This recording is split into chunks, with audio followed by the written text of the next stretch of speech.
Allez, bonjour à toutes et à tous, très heureux de vous retrouver. Je souhaiterais vous envoyer un petit message de prudence parce que je fais mon tour des réseaux ce matin et je suis un peu inquiet quand je vois certains comportements autour du WTI. Donc, il faut faire un peu de prise de recul par rapport à ce qui se passe. Alors moi, perso, je me suis mangé des stop-loss du coup hier. Au-dessus des 100 dollars parce que j'avais une stratégie de moyen terme en arbitrage avec le gold. Donc gold, le TP a été fait. Mais malheureusement, sur le WTU, eh ben, ce sera un stop loss. Donc c'est comme ça, c'est pas grave, la stratégie en soi donc aura rien produit, hein. Un gain, une perte, les deux se compensent, tant pis. Mais le WTI, c'est un échec. Donc je n'ai pas nécessairement, au-delà de ça, d'interprétation à donner. Moi, quand je prends un stop loss, surtout sur des horizons de temps hebdo-mensuels comme ça, je sais qu'il ne faut pas revenir direct dessus. Voilà, sinon c'est là qu'on met en place les mécanismes de lutte, etc. Bon, j'espère que l'expérience vous apprendra aussi à éviter ce genre de conneries. Donc si c'est votre cas, prenez un peu de recul. Si c'est pas votre cas, c'est pas dans ces moments-là qu'il faut essayer de donner du sens. Hein, quand on a des invalidations hebdomensuelles, c'est qu'en général, il faut quand même se poser la question de ce qui nous a tiré là-haut. Donc on va regarder, comme d'hab, essayer d'éviter tout ce qui est time frame de court terme en ce moment. Ils sont tous complètement irrationnels. Hein. En 4 heures, vous voyez bien que le pricing n'a plus rien de logique. Ce genre de structure de prix, hein, si vous avez l'habitude avec ma stratégie, vous ne les verrez pas souvent. Hein. Squeeze et hop, on ressort à la hausse d'un squeeze. Donc ça, de toute façon, c'est pas du tout ici que la gestion du risque se passe. En daily, c'est pareil, éclatage de contexte haussier après une tendance baissière, tendance haussière égale, c'est pas du tout là que ça se passe non plus. L'hebdomadaire, oh pinaise, qu'est-ce que c'est que ce bordel? On explose tous les contextes, on est largement au nord, il n'y a pas de breakout, il n'y a rien du tout. Bref, c'est pas là non plus. Et bien en mensuel, oh putain, qu'est-ce que c'est ce bordel? Ah d'accord, ok, donc là on vient d'un support, on avait éclaté le support, et là on est en train d'éclater la résistance, on est dans une espèce de range bizarre, il y a eu un petit bout de tendance ici, du coup on a une troisième borne par là, donc on a fait 1, 2, 3, 4, 5, 6, 7 bornes de range, et on vient juste retaper la troisième. Eh ben ça fait du bruit pour pas grand chose, non ? Voilà, moi j'ai mon histoire qui s'écrit là, hein, donc voilà, d'horizon mensuel, donc attention, encore une fois, on est au tout début du mois, donc il ne faut peut-être pas trop vous exciter à court terme et comprendre que dans cette zone, on peut y passer du temps. Donc il n'y a pas d'urgence à shorter le WTI parce qu'on va se péter les dents, mais juste de dire attention encore une fois aux différentes analyses. Alors je vais essayer de vous synthétiser les plus grosses conneries que j'ai vues circuler, et après je vous ferai une analyse plus rationnelle. Mais donc voilà, donc il y en a qui disent ouais mais c'est normal, on va juste faire la réciproque de ce qu'on a fait la dernière fois. Donc on va taper vénère et puis après on va repartir dans l'autre sens et puis on va revenir à la moyenne. Bon, ça me paraît tout aussi con parce que ça n'a rien à voir. Ce qui s'est produit ici, on l'avait décortiqué violemment. C'est principalement dû aux effets de contango. Donc on a ici des effets de marché à terme qui avaient causé le pétrole à aller en négatif, hein, c'est-à-dire qu'on ne le voit pas ici, mais on était allé négatif. Bref, on était vraiment sur une échéance, plus une manipulation de marché assez virulente. Bref, on était sur quelque chose de très très rare, un truc qui se reproduira probablement jamais dans l'histoire. Donc déjà, me faire la même sauce ici dans le sens inverse, alors qu'il n'y a pas plus... là, on n'est plus revenu en bas. Bon, je ne vais pas vous expliquer tout non plus, mais bon, bref. Donc ça fait aucun sens, ok. Il n'y aura pas de problème ici sur les expirations, mais par contre c'est bien de comprendre qu'il y a quand même des marchés à terme. Donc ça veut dire que les gens qui s'amusent ici à vendre à découvert sur des marchés à terme, vous allez vous amuser quand il va falloir payer les rollovers, parce qu'à mon avis, vu le traitement de la zone de troisième borne, c'est pas en 2 jours qu'on va se retourner. Hein, surtout en plus qu'on a quand même aujourd'hui donc un conflit militaire dont l'ampleur et la tenue réelle nous dépassent tous. Je vous le dis, ayez un peu d'humilité. C'est pas parce que vous avez vu 3 vidéos sur TikTok que vous savez ce qui se passe en Ukraine. Donc il faut vraiment rester rationnel. Ok, il y a de la propagande dans les deux sens. C'est un bullshit sans nom. Bref, soyez humble. Apprenez au moins à reconnaître que vous savez pas. Donc on ne sait pas ce qui se passe. Donc commencez à me dire ah c'est le conflit militaire, c'est la troisième guerre mondiale. Le pétrole nous envoie le signal qu'on va tous se faire péter la gueule. Bon, non plus. On se détend. Vous n'en savez rien non plus, et moi non plus. Par contre, tout ce que je sais, c'est que quand on est à la 7e borne de range et qu'on revient retaper la 3e comme ça, c'est-à-dire qu'on avait un beau range vendeur, qu'on a bien cassé du support et maintenant on casse toutes les résistances d'un coup. Eh ben, ça me dit surtout qu'on va probablement rejeter dans cette zone, mais qu'on va probablement y être encore avant l'année prochaine. Donc, il est possible que le prix des pétroles reste très élevé. Maintenant, il faut comprendre qu'on a pris beaucoup d'avance. Donc, je pense que tout ce qu'on va gagner ici, c'est surtout que le prix du pétrole, eh ben, il va rester là, les amis. Donc, il faut rester très prudent. Il y a aussi la capacité réelle que le conflit parte en couille et que dans ce cas-là, on ait réellement une explosion du prix du pétrole. Même si je vous le redis encore une fois, je ne vois pas les marchés dérouillés à côté. Donc je me dis qu'il y a forcément une histoire qui ne colle pas ici.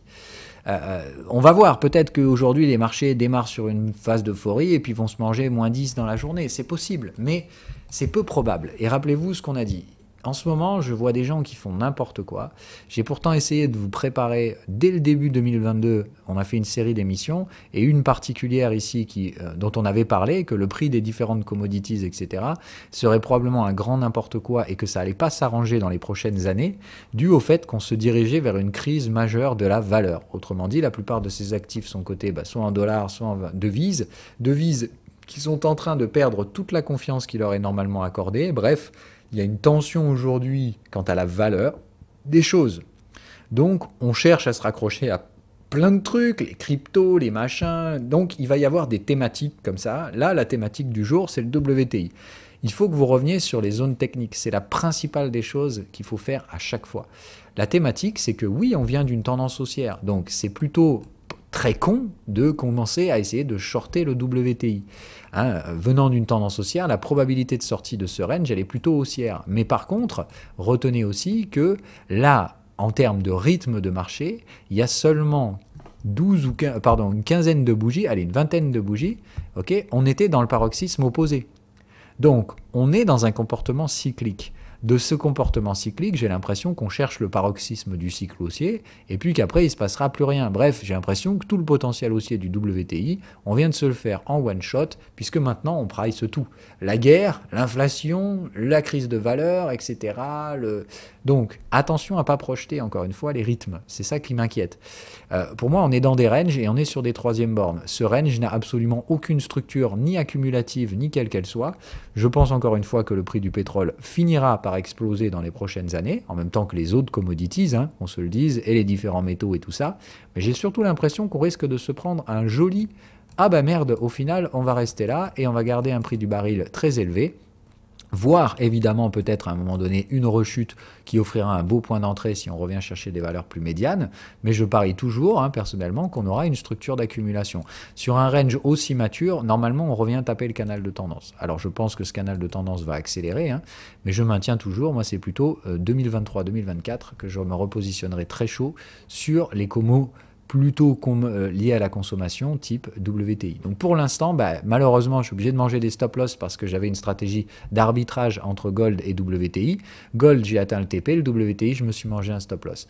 Maintenant, c'est un stop-loss hebdo-mensuel, d'accord? Je me suis fait stopper hier sur les 100 $. Donc bref, il faut simplement se dire que là, à ce stade-là, voilà, je me mange le squeeze de mes prix. C'était clairement pas à mon sens le plus probable, et moi quand j'avais des signaux bear ici, je pensais qu'on allait enculer un support sans aucun problème. C'est pas le cas. Donc force est de constater qu'on connaît pas l'avenir et que il faut savoir apprendre à avoir tort aussi.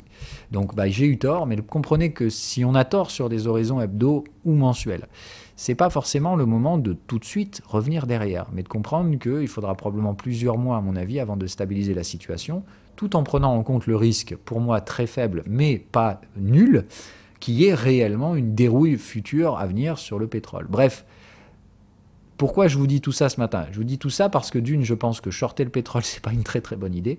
De deux, comme je vous le disais avant, il y a des effets beaucoup plus complexes de titrisation de ces produits financiers via des marchés à terme, etc., dont les mécaniques sont assez complexes. Je vous rappelle donc le contango, etc. Personne ne savait ce que c'était à l'époque.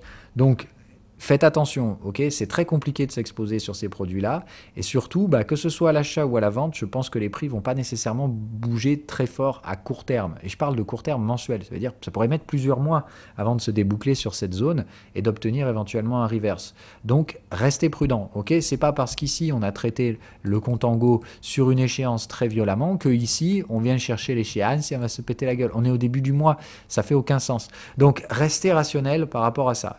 c'est peut-être un traitement de prix de court terme très irrationnel, et dans ce cas-là, vous allez rater l'opportunité du siècle de faire un super méga trade, mais je peux vous dire que ce n'est pas le cas. Donc, restez rationnel, ok, ces produits dérivés sont extrêmement complexes à gérer, il y a des effets de rollover énormes sur ces commodities, avec des coûts de stockage particulièrement élevés, etc. Donc, restez, s'il vous plaît, à l'écart de ces trucs-là. Simplement, je voulais dire. La deuxième erreur que j'ai vue beaucoup sur les réseaux revient à contextualiser tout ça et à l'externaliser. Autrement dit, qu'est-ce qu'on va pouvoir en tirer comme information du WTI? Alors, ben ça veut dire que la bourse, elle va faire le crash cet après-midi. Et puis, alors, les cryptos, to the cave, ça vaudra plus rien du tout, etc., etc. Bon, ben, encore une fois, non, on a une hausse du WTI et une hausse du DXY. Donc là, franchement, je veux dire, tous ceux qui essayent de comprendre en ce moment, c'est quand même mon métier depuis plus longtemps que la plupart d'entre vous, et j'y comprends rien du tout.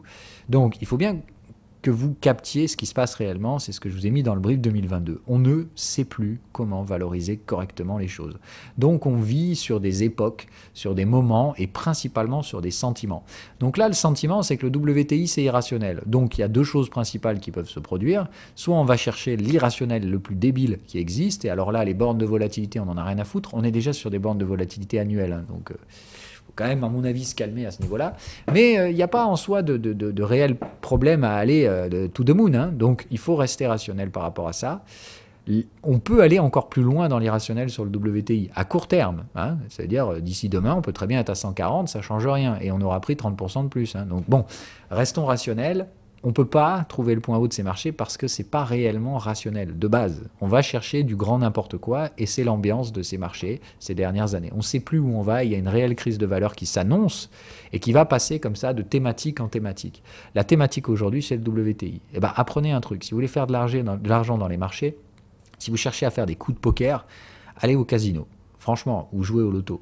Mais là, comprenez que ça nous dépasse. C'est pas un jeu pour nous, c'est un jeu de market maker. Laissez-les, essayez tant bien que mal de traiter les prix sur ces zones très complexes et qu'on vient chercher avec des méthodologies très anti-statistiques. Essayez plutôt, au contraire, d'aller chercher les statistiques là où elles se trouvent, plutôt que d'être fasciné par ce qui défie la gravité. Moi, perso, voilà, je sais juste que le WTI, bah tant pis, hein, j'ai tenté le coup, je prends un stop loss, je passe à autre chose, ça m'intéresse pas. Et même si je me suis fait stopper tout en haut, mais je m'en fous. Voilà, c'est pas. Apprenez surtout que quand vous pariez sur les statistiques et que le marché défie ces statistiques, voilà, ça ne veut pas dire que le marché ne suit pas les statistiques. Ça veut juste dire que ce que vous avez tradé là ne suit pas les statistiques. Il y a plein d'autres choses. Et de là sortir ces effets de corrélation en disant le pétrole est annonciateur de ce qui va se passer ailleurs, ça, c'est un beau signe d'immaturité. Donc, ça ne veut pas dire qu'il faut invalider vos autres stratégies, il ne faut pas extrapoler ce qui se passe en ce moment sur le WTI sur quoi que ce soit d'autre, mais simplement, je vous invite à éviter de le trader parce qu'il est très psychologique à court terme et que je ne pense pas nécessairement qu'il y ait quoi que ce soit, statistiquement parlant, à en tirer à court terme, au-delà des échéances plurimensuelles. Et sur ces échéances-là, il y a des coûts de financement sur les produits que vous pourriez utiliser pour vous exposer, que ce soit à la vente ou à l'achat. Bref, c'est vraiment pas si simple que ça paraît, ou en tout cas c'est beaucoup plus compliqué que ce que j'en vois sur ces réseaux ce matin. D'où cette vidéo pour vous ramener à la prudence. Voilà, donc patience, crise de valeur égale prenez un peu de recul sur ce qui se passe, essayez pas d'interpréter et encore moins de comprendre. Bye bye.